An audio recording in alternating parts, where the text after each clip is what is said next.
What is happening, guys? Cowboy here, and in today's video we are looking at my updated dual sword build, and this is the same build that I plan on taking through upcoming DLC for the game.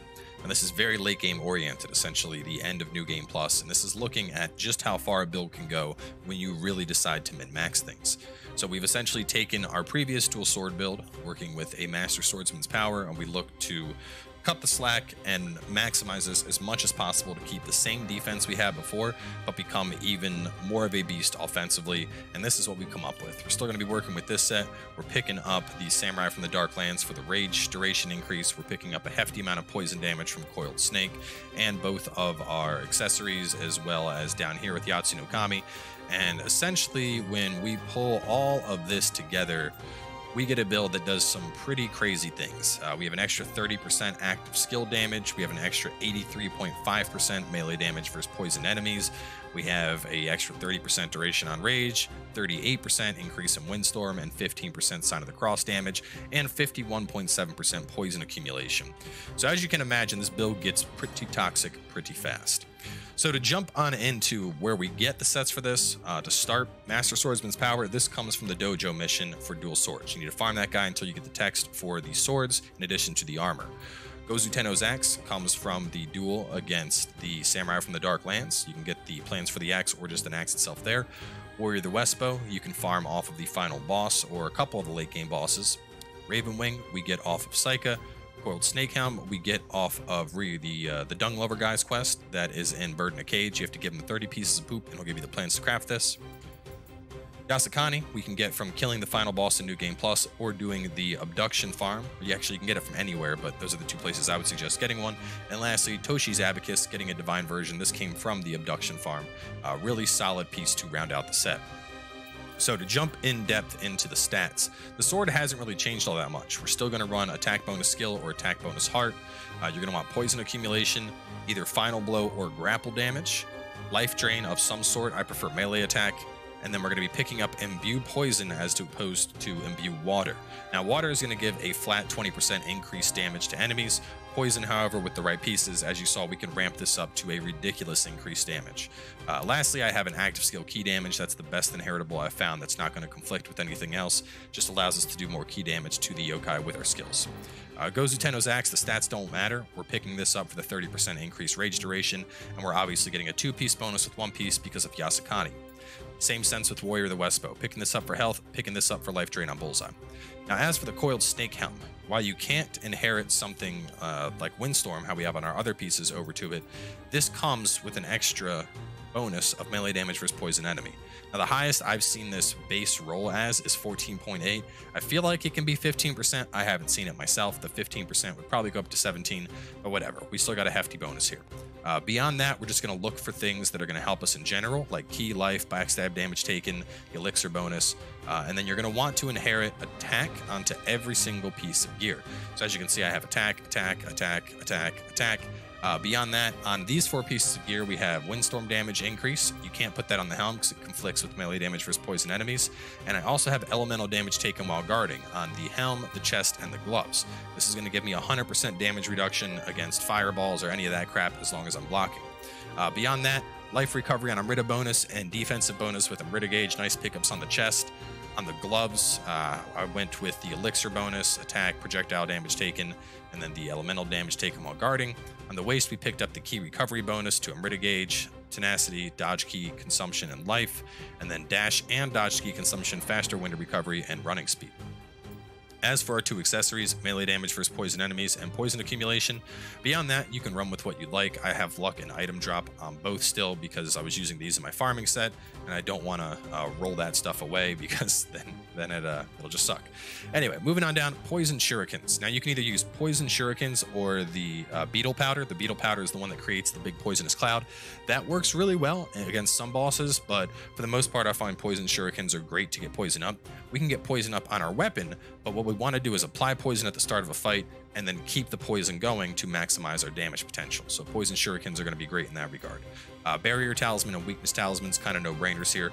I think 2 of each is more than sufficient for this build. Over to the secondary, some small spirit stones to quickly apply the Tengen Kujaku buff on demand. A single quick change. I have some Daionjin Sake for anytime I'm fighting heavy elemental stuff, just so that even if I block and get inflicted with status, it doesn't matter.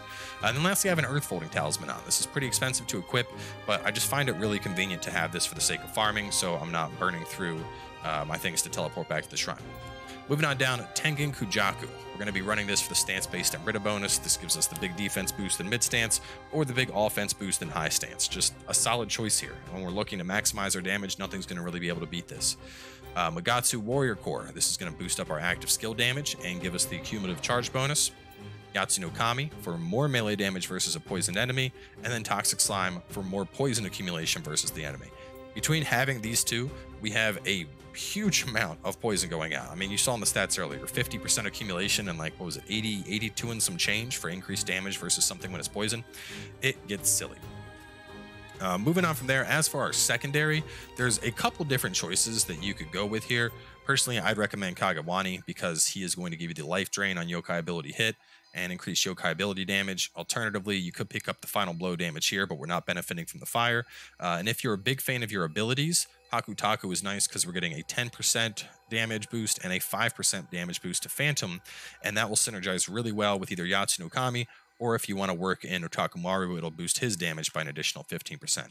So all solid choices there. Moving on into our skills. Now we've slimmed down our skills a bit here and basically cut the fat out of the build. We were never using Mortal Flow or Raijin or Random Slice or Piercing Wheel or Earthly Flow, so we got rid of all of those. We kept the Strike for it's just a really nice parry against humanoid enemies. We kept God of Wind and Moon Shadow. Both of these see lots of uses from me. Mind's Eye is great.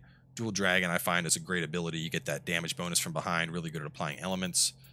Sign of the Cross and Ultimate Sign of the Cross. You can farm Ultimate Sign of the Cross on the fight against Tochiro. That's also where we farm up Double-Headed Slice. This is a fantastic ability for applying status effects or elements to an enemy, which is the main reason we're going to definitely want this on the build. Beyond that, we're going to be focusing this build around Windstorm. We have Water Sword from when I was doing familiarity farming, but once you're comfortable with the stats on your gear, you could actually drop this. I wouldn't consider it necessary, but it's, it's nice to have. Sometimes it's fun to mess with it. Firm Resolve. We're going to be picking this 100% over Momentum. The defensive buff from this just builds up so much that as long as we're attacking, we basically become unkillable. So you definitely want to have that on. As for passives, we're going to go all the way into Relentless. We're going to pick up all of Shadow Strike, all of Defensive Arts, all of the Grapple increase, all of the Final Blow increase. Now, as for Tai Chi Arts, I'm just not a big fan of this. Tai Chi Arts essentially is going to give you 12% extra damage on the first attack against an enemy. If you're opening fights up with something like Sign of the Cross, or the first hit is going to be a Windstorm, this might help you a little bit, but I find that I'd rather just work around other things that are going to be more consistent damage boosts. Same reason I don't take Full Moon Kata. You know, if I take even a slight hit, I'm losing this damage bonus. Beyond that, any additional points you have, just put in Melee Mastery, make your swords even stronger. Moving on into the customization here, we're going to give a stamina bonus to Cherry Blossom. We're not super invested in the stamina, but we're invested enough to give it a bonus. Sign of the Cross is going to get our damage bonus heart. Windstorm is going to get our damage bonus skill. God of Wind, we have Deliberate Slice. If I'm in mid stance, I'm usually kind of in a key battle, so this is going to allow me to get back even more key. And then Moon Shadow, we're giving Masterful Slice. This is going to allow us to shatter the key on the enemy. Now you can use this on either mid stance or Moon Shadow and low stance. Whichever stance you find yourself doing Moon Shadow more in, that's where you're going to want to put Masterful Slice. As for Double-Headed Slice, key consumption, or excuse me, one of the Arcanas is going to be ideal here. I use water because, as I mentioned, water will be a 20% damage increase, but you could use lightning, you could use fire, you can use whatever you want. The whole point is this ability is amazing at applying elements. You can do 2 of these, and basically whatever you're fighting is going to be applied with the Arcana that you had on. So really, really solid pickup there.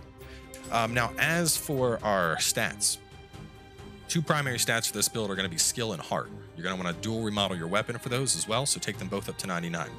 Strength to 15, stamina up to 41. These are going to help to meet stat requirements here. That puts us into the B agility category. Magic at least up to 9 for Yasukani, but I take it up to 10. That allows me to do 2 weakness, 2 barrier, and a earth folding. Courage to 9 for Yasukani. And then beyond this point, we took Constitution up to 30, just kind of a healthy amount of health at 4,100. And I'm going to be putting quite a few points into Dexterity. In fact, I'm going to be investing into Dex until I hit the cap on my Poison Shurikens. And when I can't put on any more Poison Shurikens, at that point, I'll probably move back and continue investing in Constitution. So, having covered everything, I want to jump to the Blacksmith real fast because there's a couple points I see people still struggling with when I mention them. So when it comes to dual remodeling, what you want to do is you go to the stat you want. In this case, here's skill. I'm going to hit triangle to select it. Now you can see I have the check mark on it. I'm going to then go up to heart. So heart's highlighted and the other one's checked. And then I'm going to hit X. This will let me dual remodel. Beyond that, to get your gear all maxed up, how you see this is at +8. And my other gear is, well, my other gear is lower because I rebuilt the set to add in Windstorm. But essentially what you do is you select a piece that's +2, for example. And then I need to find another piece. I could use this that's +3 or this that's +2. And as long as I select it, you'll see that over on the right side there, my Coiled Snake Helm will go up to +3. Familiarity is irrelevant when you're just looking at this. You're only worried about familiarity to move stats on over. Now, as for getting the gear you're going to need to move those stats, I would suggest checking out the Nioh 2 subreddit with the Discord. As you can see, I have stuff with Untouched Omyo. Here are all my gloves with inheritable attack. Here's an example of the gloves that have windstorm damage. And essentially, you need to max out the familiarity on these items to get it on over. So what I would do is I would have soul matched. I would have taken, well, this is filled out, so it won't work. But essentially, I would take something like this. I would then go here. If I were to take this, you can see because I have max familiarity, I can move that windstorm damage on over. And that's how you're going to be doing your matching.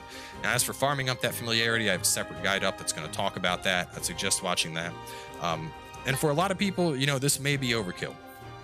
You might not need to go all the way to max out every piece of gear and get all these as fixes, but for endgame Nioh, for prepping for DLC, if you really want to just take your character and see just how far you can push it, this is what it comes down to. This is how you get these builds that are absolutely crazy, that are maxed out and basically unkillable gods.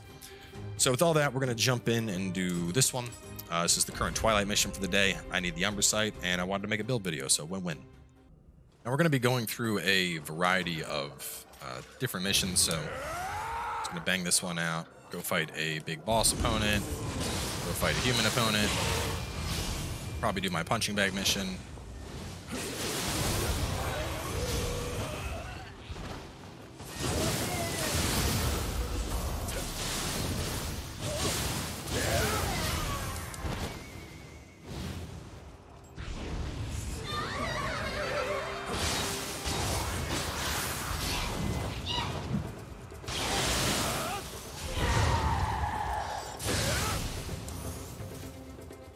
And the only buff you really need to maintain with this is going to be Rage.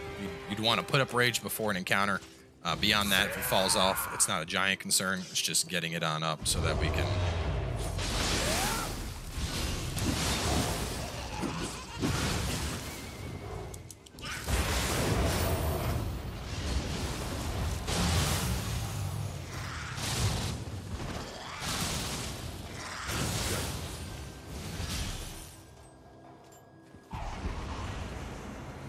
Finally, man, I've been looking for an Ipantara Zadachi for days.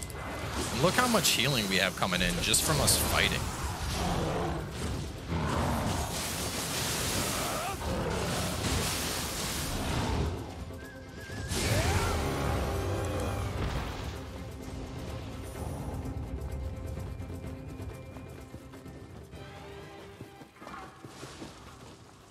One thing I didn't mention before, but one of the reasons we're running Toshi's Abacus is the 2-piece bonus. We get a 90% speed increase anytime we kill an enemy. So as long as you're just progressing through, it's essentially like a semi-permanent tiger running.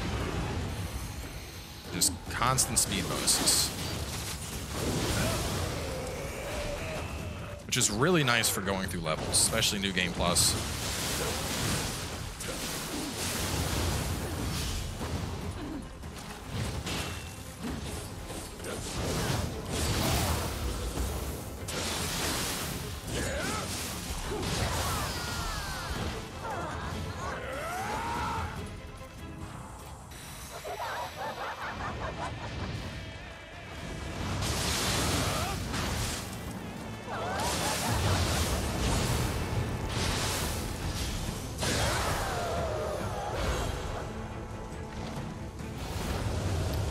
And that's a dead Kasha.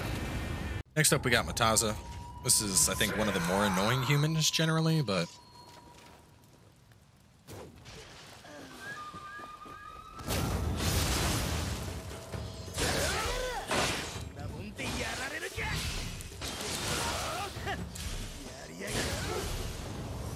Oh. Died as he summoned his pup-up. Next up, we got everyone's favorite double-headed baddie.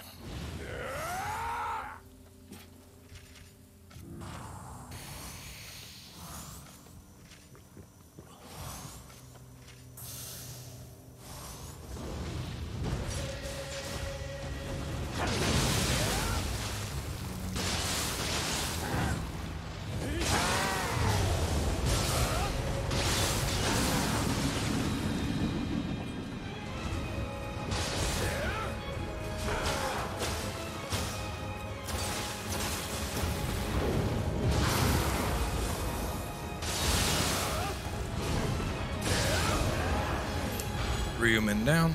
Next we got Birdman.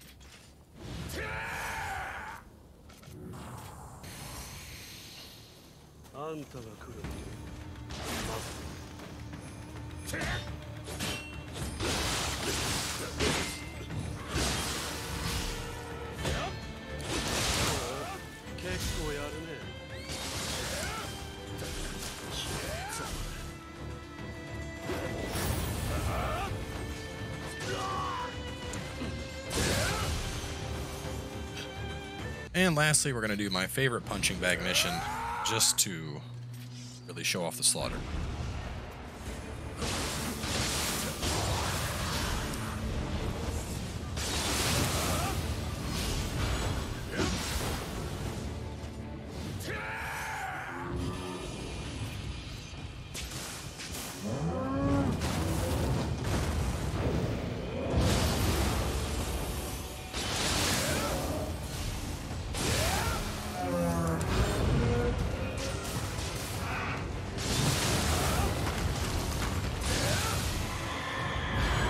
And that's going to wrap things up. So a lot of you are probably thinking, like, why do I need to get this strong? This seems excessive. This doesn't seem necessary. And for now, you're right. It's not. But as I mentioned, this is kind of a this is prep for DLC. You know, this is how strong I want to be for tackling the new difficulties, Way of the Demon, Way of the Wise, stuff like that. So either way, thanks for coming by and checking it on out. Up next, we're going to be working on the Tonfa build. It'll probably take a while because getting to this level of min-max does take time. But either way, I appreciate the support, and I'll catch you guys next time.